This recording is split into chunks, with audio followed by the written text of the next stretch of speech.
Hello বন্ধুরা, কেমন আছো সবাই? আজ আমি পাইপিং খুব সহজে কিভাবে করতে হয় সেটা আজ তোমাদেরকে দেখাবো।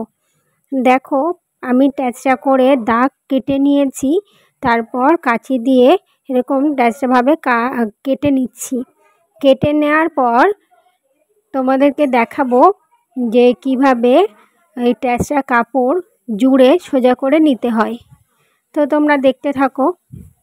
এই যে একটা ট্যাঁচড়া কাপড় নেব আর একটা ট্যাঁচড়া কাপড় নেব, নিয়ে এরকম জুড়ে দিলেই খুব সহজে সোজা হয়ে যাবে। তো দেখো সোজা হয়ে গেছে। এবার আমি একটা পাইপিনের দড়ি নিয়ে দেখো মেশিনে একটু ধরে ধরে সোজা করে চালিয়ে দেব, খুব সহজে পাইপিং তৈরি হয়ে যাবে। দেখতে থাকো। দেখো খুব সুন্দর, খুব সহজে পাইপিং তৈরি হয়ে গেছে। তো এবার আমি কিভাবে ব্লাউজের পিঠে পাইপিং লাগাতে হয় সেটা তোমাদের সামনে বসিয়ে দেখাচ্ছি। তো তোমরা দেখতে থাকো।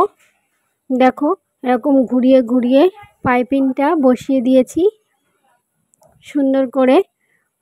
দেখো আস্তে আস্তে ঘুরিয়ে ঘুরিয়ে বসাচ্ছি। তো আমার পাইপিং বসানো হয়ে গেছে। এবার আমি উল্টে একটা চাপ দিয়ে দেব। দেখো উল্টে হাফ ইঞ্চি মুড়ে এরকম চাপ দিয়ে দিচ্ছি। একটা চাপ দিয়ে দিলেই খুব সহজে পাইপিংটা বসে যাবে।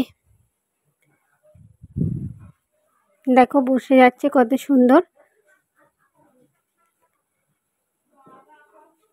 হ্যাঁ, এবার দেখো কি সুন্দর বসে গেল।